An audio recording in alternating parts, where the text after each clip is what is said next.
Jackson adjusted the collar of his worn jacket, glancing up at the shimmering facade of the Nebula Feast. The restaurant stood as a monument to alien opulence. Tall, crystalline spires glinted under the twin suns of Talvora, casting rainbow reflections onto the bustling streets below. A flickering holographic sign floated above the entrance, displaying the words, "Culinary Unity Across Species." Jackson felt a pang of hesitation.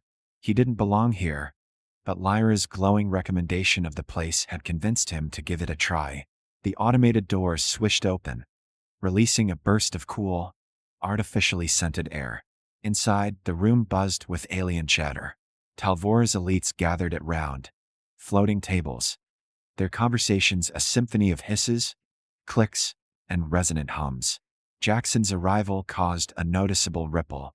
Conversations faltered as eyes, red, black, segmented, or glowing, turned toward him. The weight of their stares pressed against his back like a physical force, but Jackson straightened his posture and stepped forward.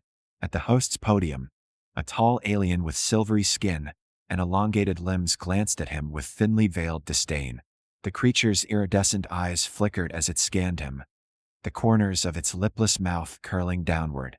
"Do you require the human menu?" it asked, drawing out the last two words as if they were distasteful. Jackson's jaw tightened. "I'll take the regular menu, thanks," he replied, trying to sound calm. The alien's eyes narrowed in a way that made Jackson wonder if it had even heard him. After a beat of silence, the host waved a spindly arm toward the back of the room. "This way." Jackson followed, his boots sinking slightly into the soft, luminescent floor panels. As they weaved through the tables, he couldn't help but notice how the aliens seemed to lean away as he passed. Their whispers, though unintelligible, carried an unmistakable edge. He felt like a curiosity, a relic on display. The host led him to a table nestled in the corner, far from the main dining area. It was lower than the others and had a plain, utilitarian design, a stark contrast to the levitating platforms and ornate designs of the other seating. "This should suit your needs," the host said curtly before leaving without offering a menu. Jackson sat down, his fingers curling into fists on the table. He told himself he was imagining it, that he was overreacting, but the sharp sting of humiliation crept in nonetheless. He glanced around, noticing how the other diners were served with reverence, their waitstaff moving gracefully to accommodate every whim. Meanwhile, he sat in a dim corner, ignored. Minutes passed. Finally, a waiter approached, a squat alien with mottled green skin and a disapproving glare. It carried a small hollow menu, which it slapped onto the table without a word. "Can I get the special?" Jackson asked, pointing to an item that caught his eye. It was a dish Lyra had mentioned, a rich, spice stew that blended flavors from several species. The waiter sneered. "The special is not recommended for humans. It contains ingredients that could be problematic for your kind." "I'll take my chances," Jackson said, his voice firm. The alien let out a low, guttural sound that might have been laughter. "Very well, if you insist." He snatched the menu away and shuffled off without another word. When the dish arrived, it was not the vibrant stew Jackson had ordered. Instead, it was a bland, gray paste smeared across a metallic plate. The presentation was sloppy, and the smell was less than appetizing. "This isn't what I ordered," Jackson said, looking up at the waiter. "It's safer for you," the alien replied dismissively, already turning to leave. Jackson's patience snapped. "I didn't ask for safe. I asked for the special. Bring me what I ordered." The waiter paused, its shoulders stiffening. Slowly, it turned back, fixing him with a condescending glare. "Humans often think they can handle our cuisine," it said. "They are usually wrong. I am doing you a favor." The surrounding tables had gone quiet. Jackson could feel the eyes of the other patrons on him again, their interest rekindled by the confrontation. A cold knot of anger formed in his chest, but he forced himself to keep his voice steady. "I'll decide what I can handle," he said. "Just bring me the special." The waiter said nothing, only staring for a moment longer before retreating to the kitchen. Jackson leaned back in his chair, his appetite gone. The whispers around him grew louder now, tinged with amusement and disdain. He caught fragments of the alien languages, their tones mocking. He doesn't belong here, always causing trouble, these humans. Why don't they stick to their colonies? Jackson gritted his teeth, his hands curling into fists under the table. He didn't know why he had come here. Talvora wasn't Earth, and humans weren't equals here. He should have known better than to think otherwise. As he considered walking out, a familiar voice cut through the tension. "Grandpa." Jackson turned to see Lyra standing near the entrance, her sharp, elegant features unmistakable even in the dim light. She wore the tailored uniform of her diplomatic position, its deep blue fabric shimmering faintly. Her bright, amber eyes scanned the room, narrowing as she took in the scene. "What's going on?" she asked, her voice calm but laced with steel. Jackson felt a mix of relief and embarrassment. He hadn't wanted her to see this. "It's nothing," he said, standing. "I was just leaving." Lyra's gaze shifted to the waiter, who had just returned with a new plate. The alien froze under her scrutinizing stare. "This is the special he ordered?" Lyra asked, her voice deceptively soft. The waiter stammered, its earlier arrogance gone. It was a precaution. For his own safety, of course. Lyra's expression hardened. "For his safety," she repeated, her tone icy. She stepped forward, her presence commanding. The room, already quiet, seemed to hold its breath. "Do you know who he is?" she asked, her voice cutting through the air. "This is Jackson Blackwell, a retired human ambassador and one of the last representatives of Earth's culture. Your treatment of him is not just unacceptable. It's a disgrace." The waiter shifted nervously, glancing toward the kitchen as if seeking help. Lyra didn't give it the chance to respond. "Where is your manager?" she demanded. As the waiter scurried away, Lyra turned back to Jackson, her expression softening slightly. "I'm sorry, Grandpa. I had no idea this place would be like this." Jackson shook his head, managing a faint smile. "It's not your fault, but I think I've lost my appetite." Lyra placed a reassuring hand on his arm. "Let me handle this." Her words carried a quiet determination, and for the first time that evening, Jackson felt the weight on his shoulders lighten. Lyra's heels clicked sharply against the polished floor as she followed the waiter toward the back of the restaurant. Her face betrayed no emotion, but her movements carried a tension Jackson knew all too well. It was the look of someone who had been underestimated one too many times. He stayed near the entrance, watching as the waiter disappeared behind a set of ornate doors, leaving Lyra standing alone in the middle of the room. The patrons were no longer whispering. The silence was heavy, punctuated only by the faint hum of the floating tables and the occasional clink of cutlery. Jackson could feel the weight of the crowd's gaze shift from him to his granddaughter. She was young, confident, and dressed in the unmistakable uniform of a Talvaran diplomat, a striking contrast to the scruffy old human who had just been the target of their disdain. From his corner, Jackson watched as a tall alien emerged from the back, its elongated body draped in flowing silver robes that shimmered with every movement. Its skin glistened under the restaurant's ambient light, and its wide, angular face carried an expression of practiced calm. This, Jackson assumed, was the manager. The alien approached Lyra with a measured pace, bowing slightly as it came to a stop in front of her. "Ambassador Lyra," it said in a resonant, melodic tone. "I wasn't aware we had the honor of hosting you tonight. How may I assist you?" Lyra tilted her head slightly, her amber eyes narrowing. "You can start by explaining why my grandfather was served an entirely different dish than the one he ordered." The alien straightened, its expression unreadable. "Ah, I see. There was no ill intent, I assure you. Humans, as you know, have certain limitations. Our staff acted in the interest of his well-being."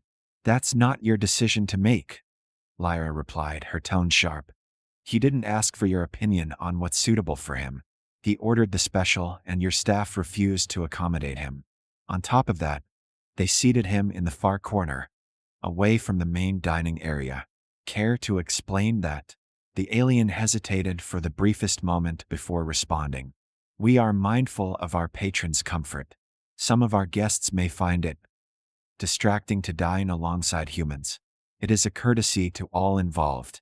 Lyra's lips pressed into a thin line, and Jackson could see the fire in her eyes now. A courtesy, she repeated. You're admitting to segregation in the name of comfort? And you think that's acceptable? Ambassador, the manager said smoothly, spreading its hands in a gesture of appeasement. Our policies are designed to ensure the satisfaction of all species. Humans are, after all, a minority here. Certain adjustments are necessary. Necessary? Lyra stepped closer, forcing the alien to lean back slightly. My grandfather is a paying customer, just like everyone else in this room. By treating him differently, you've not only insulted him, but you've also violated Talvora's interspecies trade agreements, which explicitly prohibit discrimination in public establishments. Do you need me to remind you of the penalties for such violations? The manager's calm demeanor faltered for the first time. Its lips parted, and it hesitated as though weighing its response. Ambassador, I assure you, this was a misunderstanding.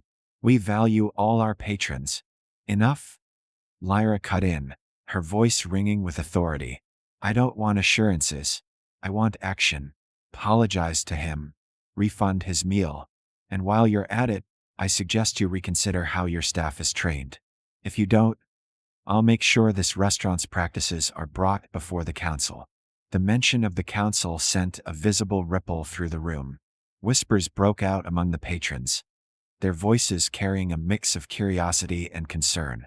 The manager's silvery skin seemed to pale slightly as it processed her words. Of course, it said quickly, bowing again. I will see to it personally. Please extend my sincerest apologies to your grandfather. This will not happen again. Lyra didn't reply immediately. She stared at the alien for a long moment, as if gauging the sincerity of its words. Finally, she gave a curt nod. I'll hold you to that. The manager retreated, its robes billowing as it disappeared into the back once more. Lyra turned on her heel and walked back toward Jackson, her expression softening as she approached. She reached out, placing a gentle hand on his arm.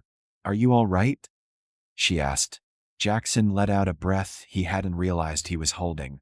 I've been through worse, he said with a wry smile. But thank you.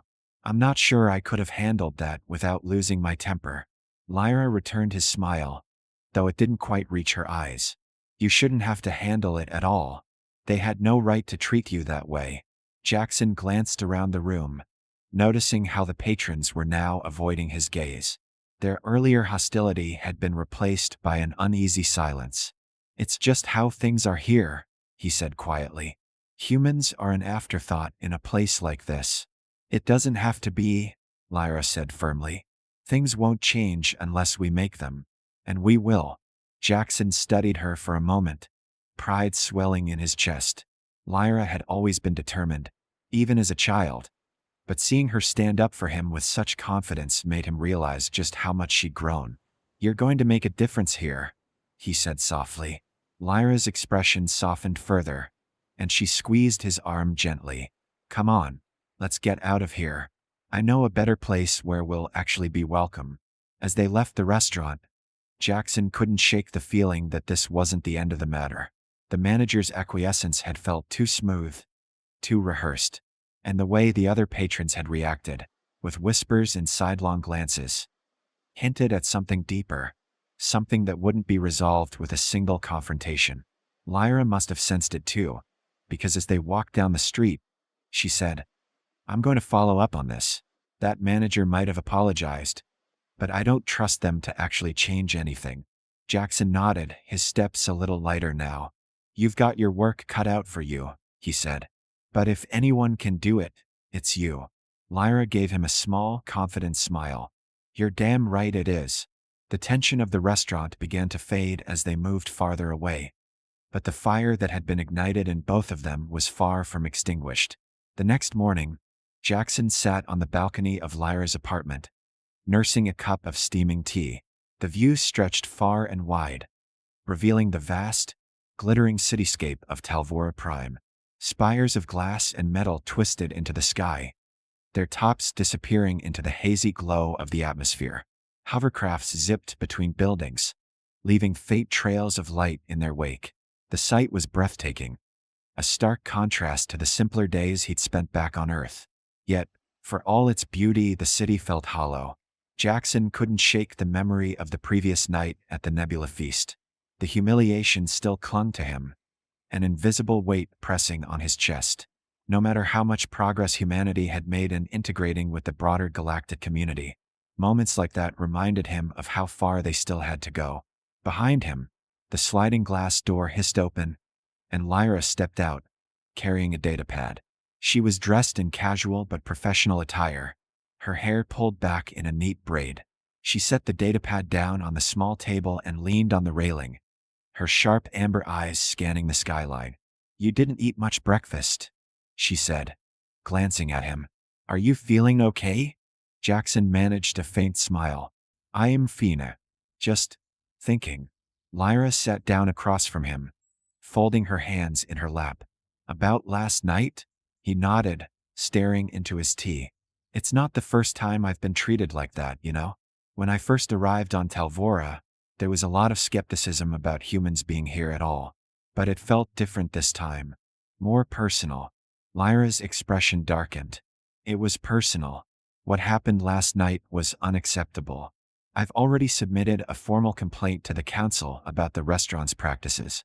They'll have to answer for it." Jackson sighed. "I appreciate that, Lyra. I really do. But filing a complaint isn't going to change how people see us. Humans are still the outsiders here, the ones who don't belong." Lyra leaned forward, her voice firm. "That's exactly why we have to fight back. Letting them get away with this kind of behavior only reinforces their prejudices. If we don't push for change, nothing will ever improve." Jackson looked at her, seeing the determination in her eyes. She reminded him so much of her mother, his daughter, who had always been the firebrand in their family. Lyra had inherited that same unyielding spirit, and he couldn't help but feel a swell of pride despite his lingering frustration. Before he could respond, Lyra's datapad chimed.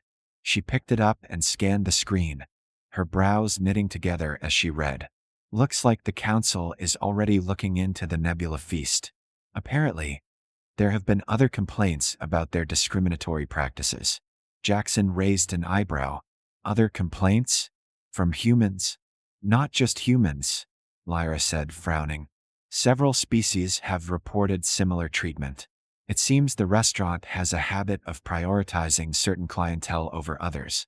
They've been warned before but haven't faced any real consequences." Jackson set his cup down. "So, they think they can get away with it?" Lyra nodded. "But not this time. The council is calling for an audit of their operations. If we play this right, we can expose their behavior on a larger scale." Jackson leaned back in his chair, a hint of a smile tugging at his lips. "You're not just filing a complaint. You're going for the jugular." Lyra's smile mirrored his. "You taught me to aim high, didn't you?" Before their conversation could continue, the doorbell rang. Lyra stood and went inside to answer it. Moments later, she returned with a visitor.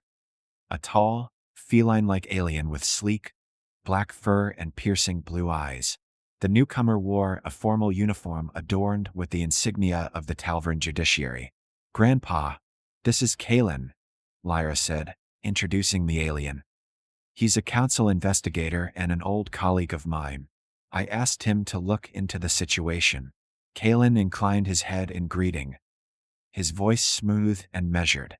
"Mr. Blackwell, it's an honor to meet you. I've heard much about your contributions to interspecies diplomacy." Jackson stood, shaking the alien's hand. "Wish we were meeting under better circumstances." "Indeed," Kalen said, taking a seat.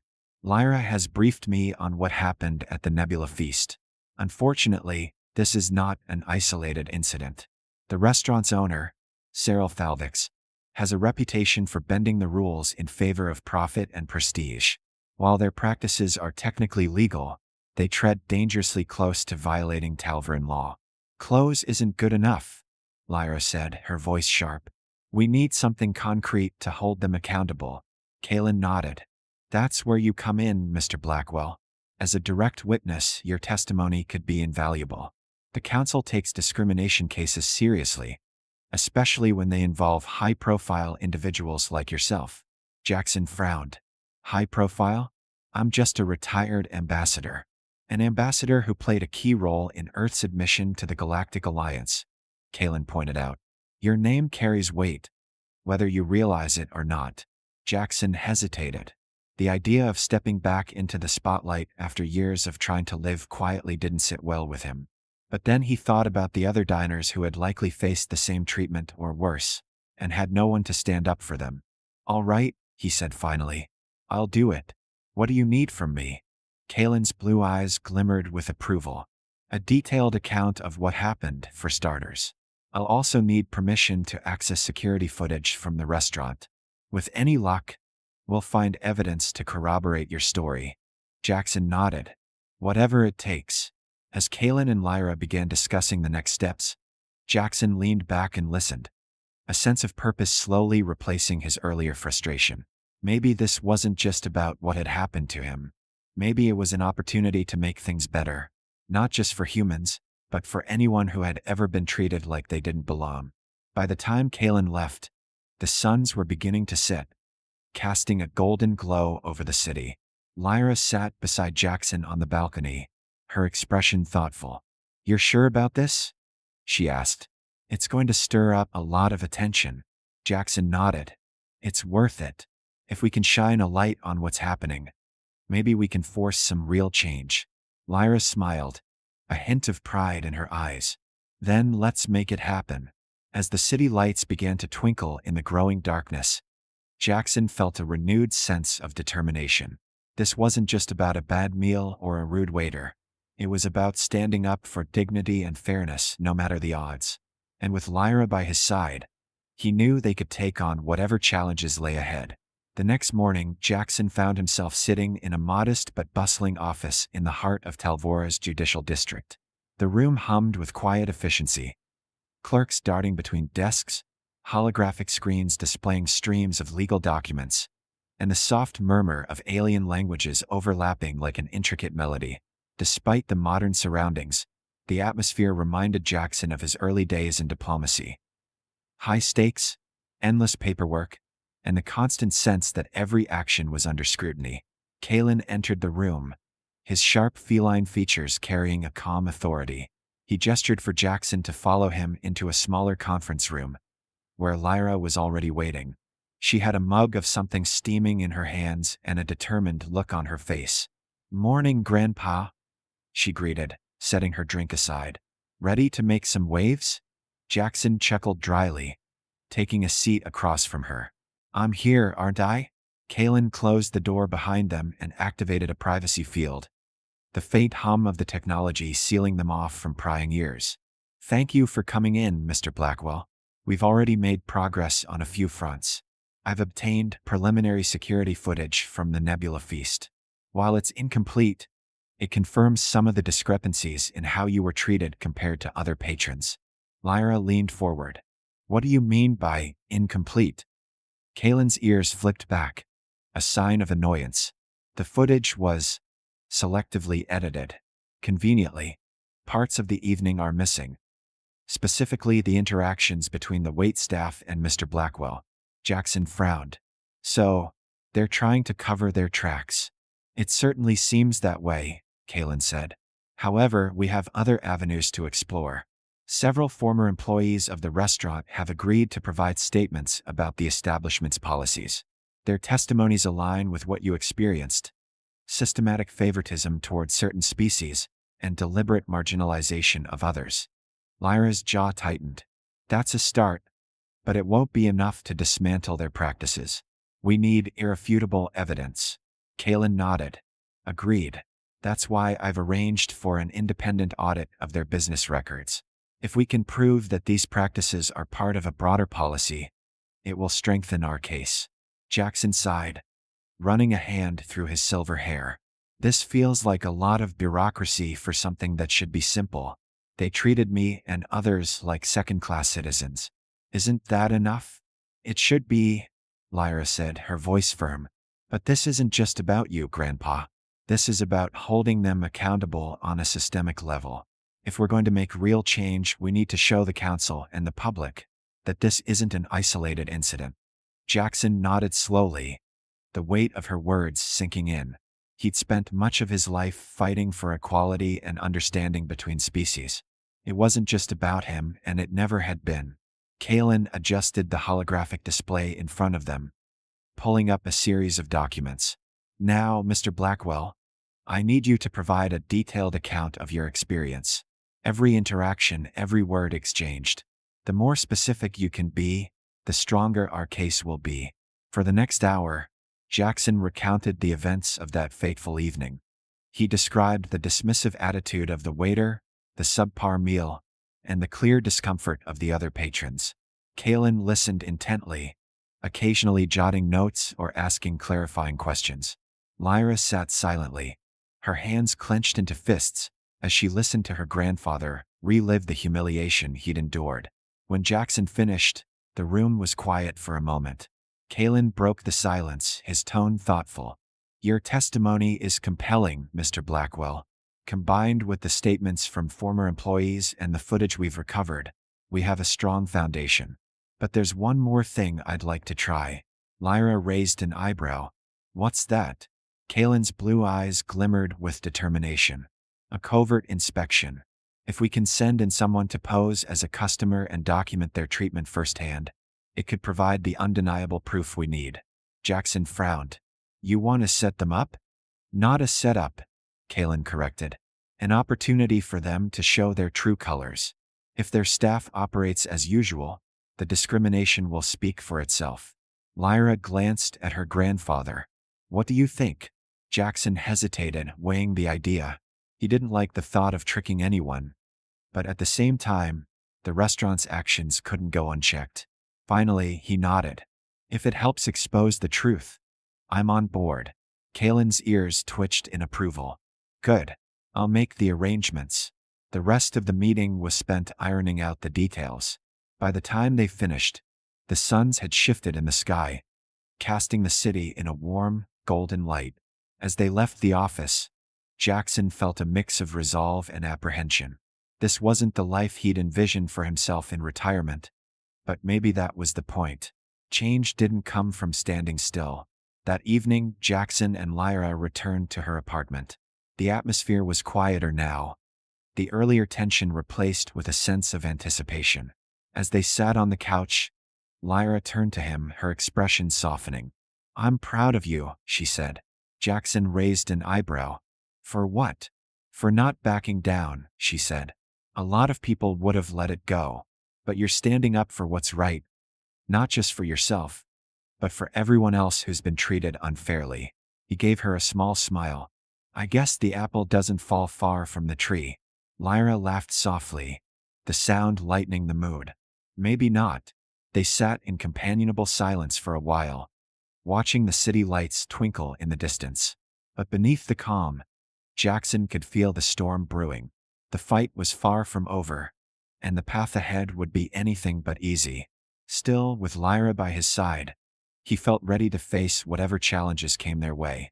The next day arrived with a crackling energy, a sense of things in motion. Jackson woke early, stepping onto the balcony to find the city stirring to life. Hovercrafts darted between the spires, and the streets below hummed with activity. He'd always been an early riser, a habit from decades of diplomatic schedules. But today, the quiet of the morning brought a sharper clarity to his thoughts. He replayed the plan Kalen had outlined the day before. A covert inspection. The test felt risky, but Jackson knew it was necessary. Without indisputable proof, the Nebula Feast would wriggle out of accountability, leaving countless others to face the same humiliation. He refused to let that happen. By the time Lyra joined him in the kitchen, the smell of fresh coffee filled the air. She poured herself a cup and leaned against the counter, studying him. You're thinking too hard, she said, a faint smile tugging at her lips. Is that so? Jackson replied, matching her tone. She nodded. You're making that face, the one you make when you're plotting something. He chuckled, shaking his head. I guess old habits die hard. This whole thing has me on edge. Lyra. Feels like we're playing a game where the stakes are higher than we realize. They are, she said, her smile fading. But you're not in this alone. We got a solid team, and Kalen knows what he's doing. We'll make it work. Jackson sighed, letting her words sink in. You've got more faith in this than I do. But I trust you. Lyra placed a reassuring hand on his shoulder. That's all I need. Later that afternoon, they met Kalen in a bustling plaza near the Nebula Feast. The area was alive with the chatter of diverse species, their clothing and mannerisms showcasing the rich tapestry of Talvora Prime's population. Jackson couldn't help but feel a pang of hope at the sight. Proof that coexistence was possible, even if it wasn't perfect. Kalen approached them, his sleek black fur gleaming in the sunlight. He was accompanied by a petite avian alien with shimmering plumage and sharp, intelligent eyes. She introduced herself as Rissa, one of Kalen's trusted operatives. Rissa will be conducting the inspection, Kalen explained. She's experienced in undercover work and has been briefed on what to look for. Rissa gave a small bow, her voice melodic yet firm. I'll be posing as a first-time visitor from a lesser-known star system. The staff's reactions to my status and demeanor should reveal their biases. Jackson raised an eyebrow. You're walking into the lion's den. Are you sure you're ready for that? Rissa smiled faintly, her feathers shimmering. It's not my first time confronting predators, Mr. Blackwell. Besides, I won't be alone. Kalen will monitor everything from a safe distance, and I'll have a discreet recording device to capture the interactions. Lyra folded her arms, her expression thoughtful. What's our role in this? Kalen gestured to a nearby cafe with a clear view of the Nebula Feast. You'll be stationed there, observing from a distance. If anything goes wrong, I'll signal you. Jackson frowned. What kind of wrong are we talking about? Unlikely, but if the staff become aggressive or attempt to eject Rissa unfairly, we'll need witnesses on site, Kalen said. We're covering all angles. The plan set, they parted ways. Jackson and Lyra settled at a table in the cafe, ordering drinks to avoid suspicion. From their vantage point, they had a clear view of the restaurant's elegant entrance, its facade gleaming in the afternoon light. The establishment exuded exclusivity, its towering doors flanked by well-dressed hosts. They watched as Rissa approached the restaurant, her steps measured and confident. She wore simple yet stylish attire that marked her as a traveler of moderate means, a stark contrast to the opulence favored by most of the restaurant's clientele. Jackson felt his pulse quicken as she reached the entrance, greeted by a towering host with a polished smile. Let's see how this plays out, Lyra murmured, her eyes narrowing.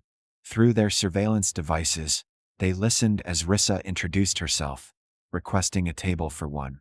Her tone was polite, even deferential, as she explained her excitement to dine at such a renowned establishment.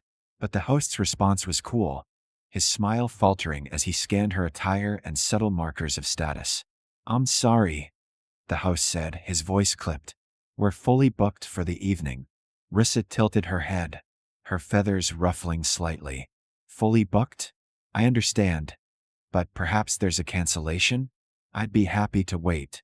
The host hesitated, his eyes flicking toward a nearly empty dining room visible through the glass doors.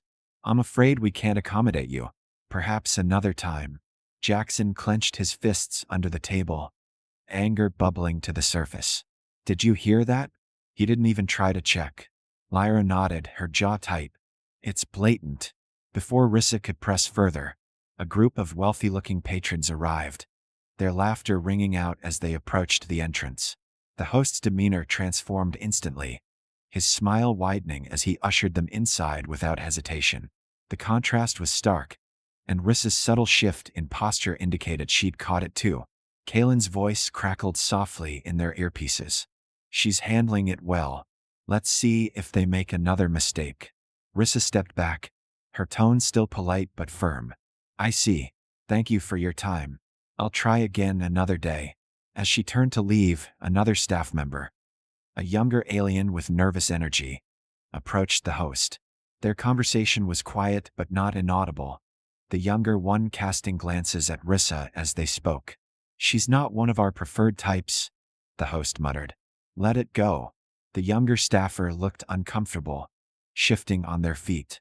But the council's been watching us. Shouldn't we? Enough? The host snapped, his smile returning as another group approached. Focus on the real customers. Jackson's anger flared again, and he started to rise from his seat, but Lyra grabbed his arm. Not yet, she said quietly. Let Kaylin handle it. Rissa continued walking, her recording device capturing everything. Kaylin's voice came through again, steady and calm. We've got what we need. Let's regroup. Jackson and Lyra left the cafe, meeting Kaylin and Rissa a few blocks away. Rissa looked calm but focused, her feathers lying flat now that the tension had eased. That went about as expected, she said, handing Kaylin the recording device. The discrimination is clear, and the host's conversation confirms their practices. This should strengthen our case significantly. Kaylin nodded, reviewing the footage. Well done, Rissa. This is exactly what we needed. Jackson couldn't hide his frustration. It shouldn't take this much effort to prove something so obvious. Lyra placed a hand on his shoulder. I know, Grandpa, but we're making progress. That's what matters. As they headed back toward Kaylin's office, Jackson felt a mix of pride and exhaustion. They'd taken another step forward, but the battle was far from over, and he couldn't shake the feeling that the Nebula Feast wasn't going down without a fight. Back in Kaylin's office, the mood was one of focused determination. The recording Rissa had captured was already being analyzed, its audio transcriptions matched against public policies and legal precedents. Kaylin worked with an intensity that made his every move deliberate, his claws gliding over the holographic interface. Lyra sat nearby, tapping notes into her handheld device, while Jackson paced the room, his thoughts a storm he couldn't quite quell. What happens now? Jackson asked, breaking the silence. Kaylin didn't look up from his work. Now we build the case.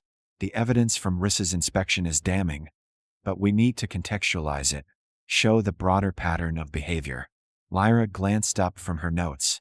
Do we have enough for a preliminary submission to the council? Or will we need more interviews and testimonials? Kaylin hesitated, his ears twitching slightly as he considered the question. We're close.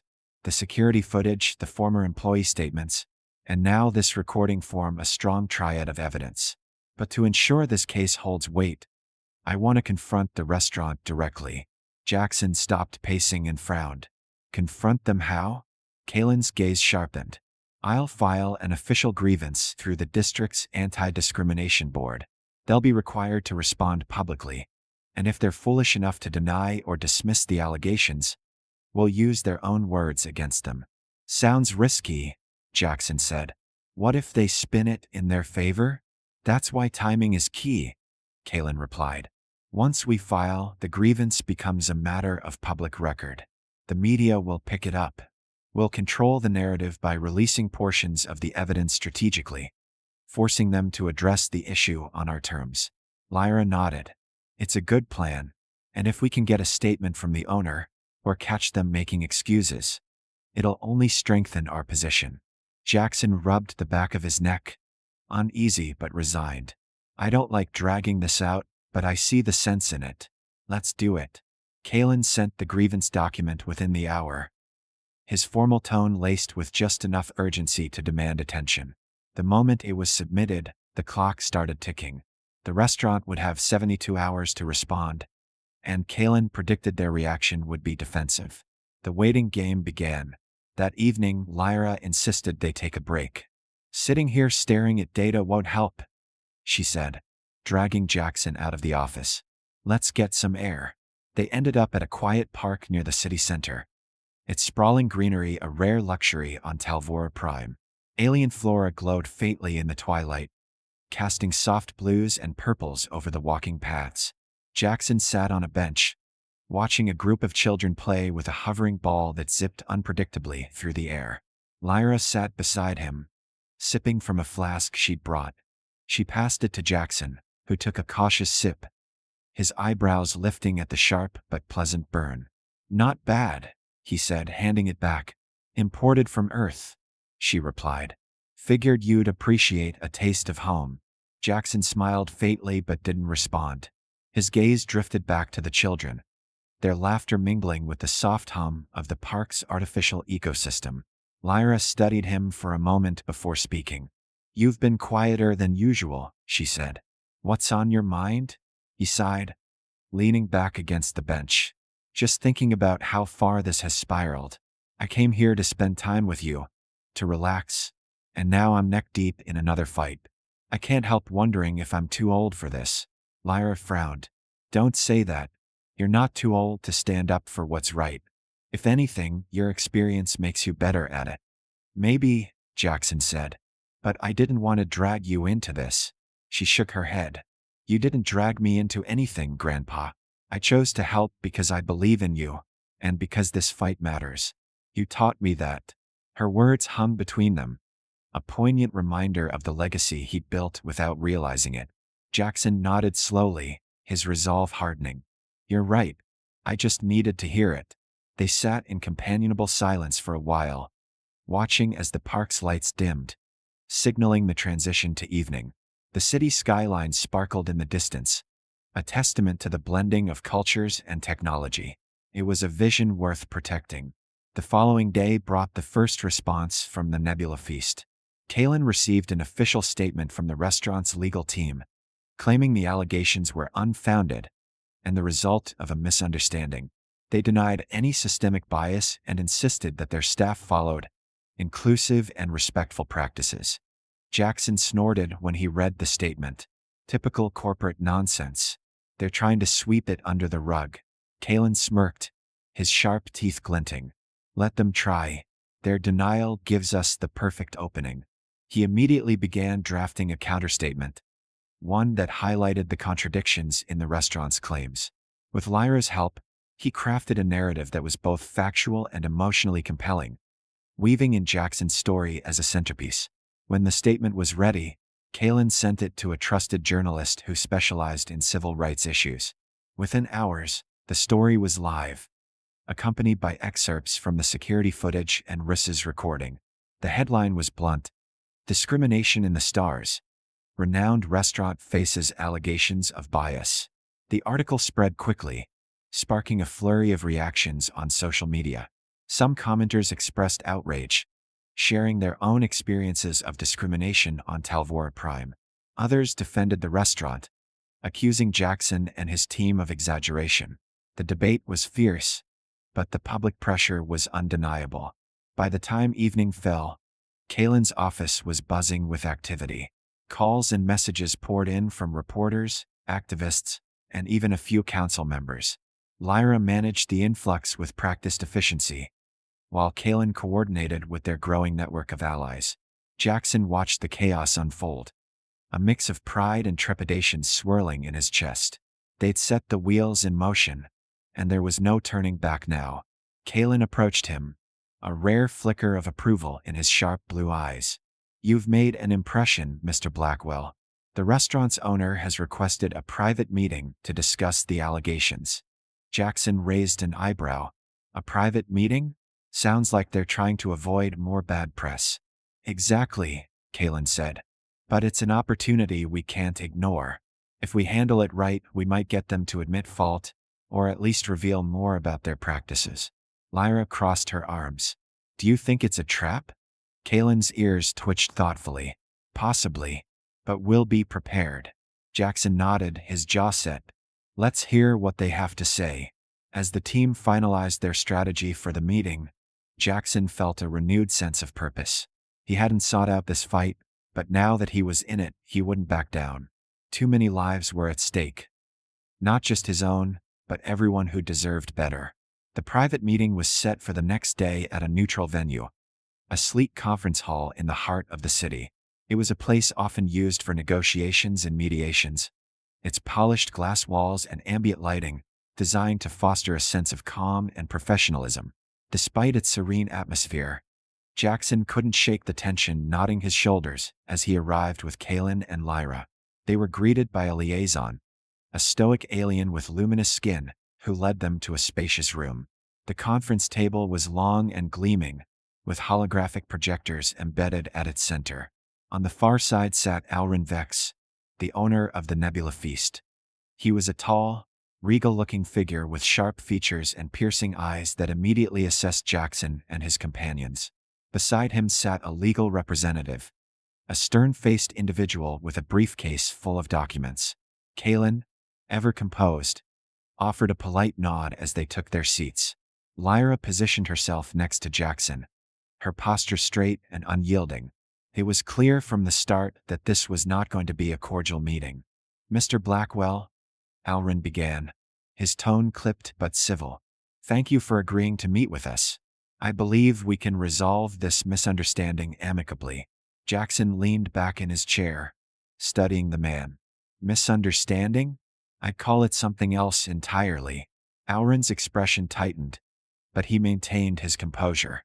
"I understand you feel wronged, and for that, I apologize. However, my staff assures me that their actions were not discriminatory. Our establishment is known for its inclusivity."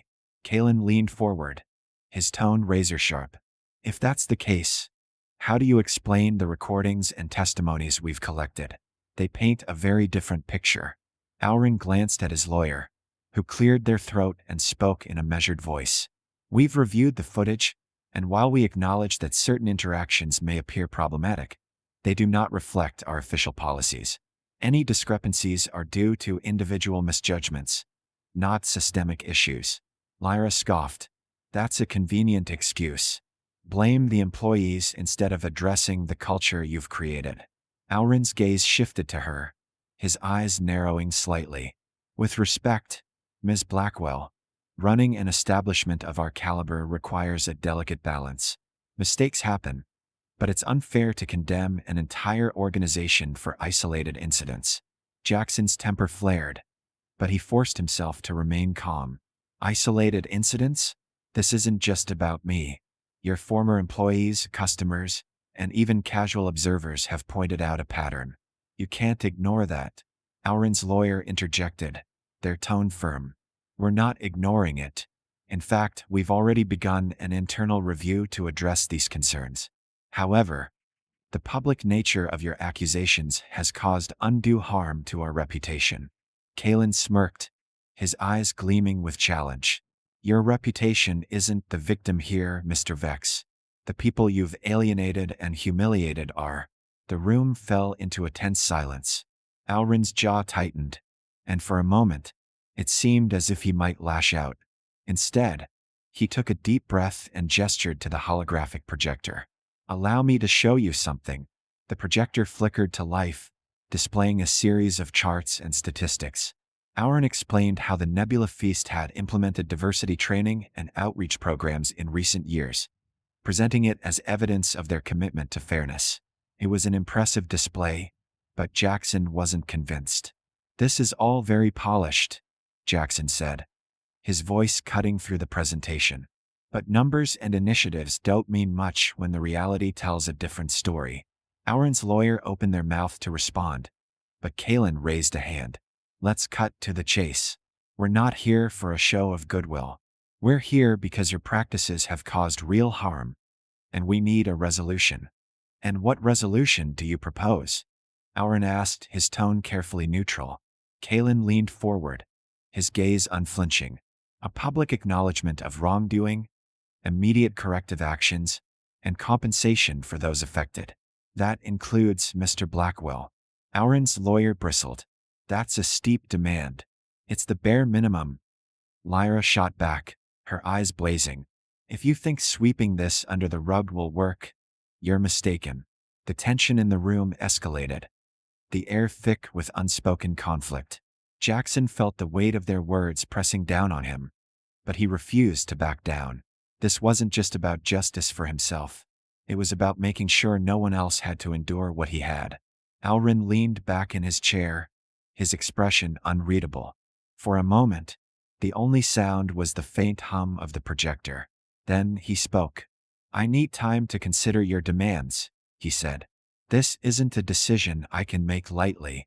Kalen nodded, though his gaze remained steely. "Take your time, but don't take too long." The public is watching, and the longer you wait, the worse it will look. The meeting ended on that note, both sides retreating to their respective corners. As Jackson and his team left the conference hall, he couldn't help but feel a mixture of frustration and determination.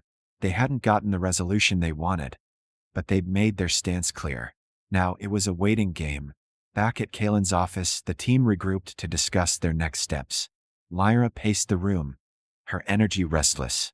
"Do you think he'll cave?" she asked. Kalen shrugged, his expression thoughtful.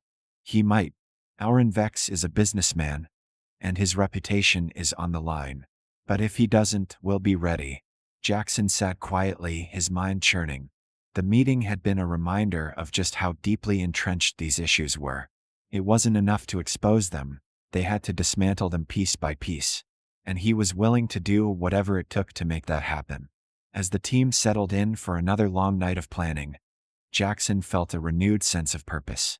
This fight was far from over, but they were making progress. For the first time in weeks, he allowed himself to hope that change was possible. The next morning, Jackson was awakened by the soft chime of a message alert. Still groggy, he fumbled for his communicator and squinted at the screen. It was a message from Kalen, marked urgent. "Auron Vex has made his move. Meet at the office immediately." Jackson dressed quickly and made his way to Kalen's headquarters. When he arrived, the atmosphere in the room was electric. Lyra was hunched over a terminal, her fingers flying across the keyboard, while Kalen stood near a holographic display, analyzing streams of data. Rissa, Kalen's ever-reliable assistant, handed Jackson a steaming cup of something that smelled vaguely like coffee. "What's going on?" Jackson asked, his voice still rough with sleep. Kalen turned to him, his expression grim. "Vex just released a public statement. He's doubling down, claiming the allegations are part of a coordinated attack against his business." Lyra snorted. "Coordinated? Please, we're not that organized." Kalen ignored her and brought up the statement on the holographic screen. Vex's face appeared, his tone measured but defiant as he described the Nebula Feast as a beacon of inclusivity and accused certain parties of exploiting misunderstandings for personal gain. He concluded by announcing a new initiative to improve customer relations, an obvious attempt at damage control. Jackson's hands clenched into fists. "He's trying to paint himself as the victim." Kalen nodded. "It's a calculated move. He's banking on public sympathy and hoping to discredit us in the process." Lyra leaned back in her chair, arms crossed. "So what's our next step? We can't just let him control the narrative." "We won't," Kalen said. "But we need to be smart about this." Vex's statement is carefully crafted. It doesn't directly attack us, but it casts doubt on our motives. To counter it, we need to hit him where it hurts, his credibility. "And how do we do that?" Jackson asked. Kalen gestured to the holographic display, which shifted to show a series of documents and internal communications. "Rissa and I have been digging deeper into the Nebula Feast's operations. We found discrepancies in their financial records, particularly in their employee payouts. It looks like they've been quietly settling discrimination claims for years." Lyra whistled low. "That's the smoking gun we need." "It is," Kalen agreed. "But we need to present it carefully. If we release this information too early, it might get buried in the noise. We need to time it for maximum impact." Jackson frowned. "How much time do we have?" "Not long," Kalen admitted. "Vex's PR campaign is already gaining traction. We need to act before his narrative solidifies." Over the next several hours, the team worked tirelessly to prepare their counterattack. Lyra compiled testimonials from former employees who had been silenced with settlements, while Kalen crafted a compelling statement to accompany the evidence. Jackson reviewed every detail, his military background giving him a keen eye for strategy. By the time evening fell, they were ready. Kalen called for a meeting to finalize their plan. The room was tense but focused as he addressed the group. "Here's how this will play out. We'll release the financial documents and employee testimonials to a trusted journalist who specializes in investigative reporting. They'll verify the information and publish a detailed exposé. At the same time, we'll release our own statement, emphasizing the systemic nature of the discrimination and calling for accountability. "What about Vex's response?" Jackson asked. "He's not going to take this lying down." Kalen's eyes gleamed. "That's the beauty of it. Once the exposé is out, he'll be forced to answer specific questions. His vague denials won't hold up against hard evidence." Lyra grinned. "Sounds like a plan. Let's do it." Within hours, the first wave of their attack was unleashed. The exposé hit the airwaves, its headline impossible to ignore. "Beneath the Glitz: The Dark Side of the Nebula Feast." The article was thorough and damning, detailing years of discriminatory practices and the company's attempts to cover them up. It included anonymized testimonials from former employees, as well as excerpts from the financial records Kalen's team had uncovered. The public reaction was immediate and intense. Social media exploded with outrage, with hashtags like #NebulaFeastExposed and #JusticeForJackson trending within hours. Activists and civil rights organizations amplified the story, demanding accountability from both Vex and the local government. Even some of Vex's regular patrons began calling for boycotts, unwilling to support a business with such a tarnished reputation. As the story gained momentum, Kalen's team monitored the fallout from their office. Lyra updated the team on social media trends, while Rissa fielded calls from reporters seeking additional information. Jackson paced the room, his nerves a mixture of anticipation and anxiety. "How long do you think it'll take for Vex to respond?" Jackson asked. "Not long," Kalen said. "He can't afford to stay silent. The longer he waits, the more credibility we gain." Sure enough, less than an hour later, Vex released a statement. It was carefully worded, expressing shock and disappointment at the allegations while denying any personal involvement in the discriminatory practices. He announced an internal investigation and pledged to cooperate with authorities, but his tone was defensive and evasive. Kalen smirked as he read the statement. "He's floundering. This is exactly what we wanted." Lyra chuckled. "He's trying to save face, but it's too late. The damage is done." Jackson allowed himself a small smile, but his relief was tempered by the knowledge that the fight wasn't over. They'd landed a critical blow, but Vex was a powerful man with significant resources. He wouldn't go down without a fight. As the night wore on, the team continued to strategize. Kalen reached out to legal experts to explore potential lawsuits, while Lyra coordinated with activists to organize a public demonstration outside the Nebula Feast. Jackson focused on reaching out to others who had experienced discrimination, encouraging them to come forward and share their stories. By the time dawn broke, Jackson was exhausted but resolute. They'd made significant progress, but the battle for justice was far from over. Still, for the first time in weeks, he felt a glimmer of hope. Together, they were building something powerful, a movement that couldn't be ignored. The next steps would be crucial, but Jackson was ready. The crowd outside the Nebula Feast swelled by the hour, a vibrant tapestry of species and voices united in their call for justice. Protesters carried signs demanding accountability, their chants echoing through the city streets. News drones hovered overhead, broadcasting the scene live to millions. Jackson stood near the edge of the crowd, his heart pounding as he watched the movement unfold. He spotted Lyra in the thick of it, megaphone in hand, rallying the crowd with her fiery words.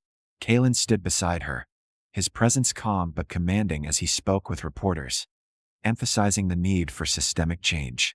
Despite the chaos around them, their efforts were organized and purposeful, a testament to their weeks of preparation. Jackson felt a surge of gratitude for Kalen and Lyra. They had taken his personal pain and transformed it into something bigger, something meaningful. Now, it wasn't just about him. It was about creating a safer, fairer world for everyone. As the protest gained momentum, the tension inside the Nebula Feast was palpable. Auron Vex watched the scene from the restaurant's upper floor, his jaw clenched in frustration. His attempts at damage control had failed to quell the outrage, and the exposé continued to dominate headlines. His empire was crumbling before his eyes. Vex's lawyer entered the room, their expression grim. "We've just received notice from the regulatory board. They're launching a formal investigation into the restaurant's practices." If they find evidence of wrongdoing, they could revoke your operating license. Vex slammed his fist on the desk. This is absurd. All of this because of one human and a few disgruntled employees. It's not just them, the lawyer replied. The public has turned against us. We've already lost several major investors, and reservations have plummeted.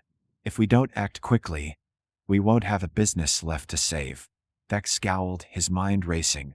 He had always prided himself on his ability to navigate crises, but this was unlike anything he had faced before.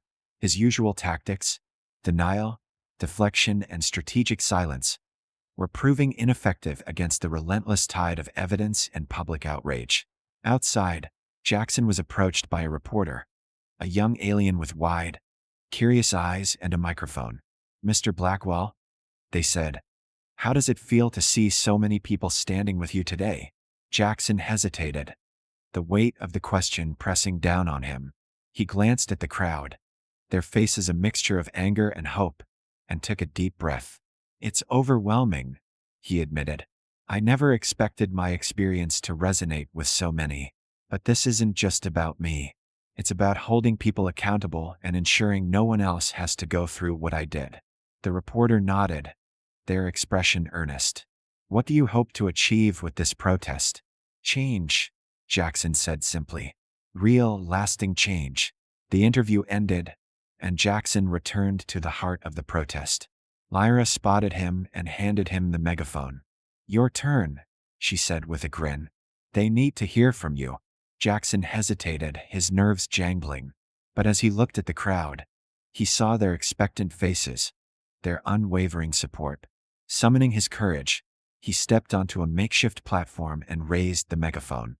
"Thank you," he began, his voice steady despite his nerves. "Thank you for being here today, for standing up for what's right. When I walked into the Nebula Feast weeks ago, I felt small, powerless. I thought I was alone. But standing here now, I see that none of us are alone. Together, we have power." The crowd erupted into cheers, and Jackson felt a swell of emotion. He continued, his words flowing with newfound confidence. "This fight isn't just about me. It's about every person who's been told they don't belong, who's been made to feel less than. It's about demanding accountability from those in power and building a future where everyone is treated with dignity and respect." As Jackson spoke, Kalen watched with pride. This was the Jackson he had always known, a man of integrity and quiet strength, now finding his voice in the face of adversity. Lyra leaned over and whispered, "He's a natural. Should we hire him full-time?" Kalen chuckled. "Let's see if he survives this first." Inside the restaurant, Vex was pacing, his frustration mounting. The noise from the protest was impossible to ignore, and his staff was on edge. Finally, he turned to his lawyer. "Prepare a statement. We'll issue a full apology and commit to the reforms they're demanding." The lawyer raised an eyebrow. "Are you sure? That could be seen as an admission of guilt." Vex sighed heavily. "We're past the point of avoiding that. If we don't act now, there won't be anything left to salvage." Within the hour, Vex's apology was broadcast across multiple channels. He acknowledged the failures in his establishment's practices and pledged to implement sweeping changes, including mandatory training, third-party audits, and compensation for those affected. He also announced his resignation as CEO, effective immediately. The announcement sent ripples through the crowd outside. While some viewed it as a victory, others remained skeptical, questioning whether Vex's promises would lead to meaningful change. Jackson, for his part, felt a mix of emotions: relief, vindication, and a lingering sense of uncertainty. Kalen gathered the team for a debrief. "This is a step in the right direction," he said. "But the fight isn't over. We need to keep the pressure on to make sure these promises are kept." Lyra nodded. "Agreed. Vex stepping down is big, but the system that allowed this to happen is still in place. We've got work to do." As the protest wound down, Jackson found himself standing at the edge of the crowd, watching as people began to disperse. Kalen approached him, his expression thoughtful. "You did good today," he said. Jackson smiled faintly. I couldn't have done it without you and Lyra. Kalen shrugged. You had the strength all along. We just helped you channel it. For the first time in weeks, Jackson felt a sense of peace. The road ahead would be long and challenging, but he knew he wasn't walking it alone. Together, they had sparked something powerful. A movement that would continue to grow and evolve, driven by the shared belief that justice and equality were worth fighting for. And Jackson was ready to be a part of it.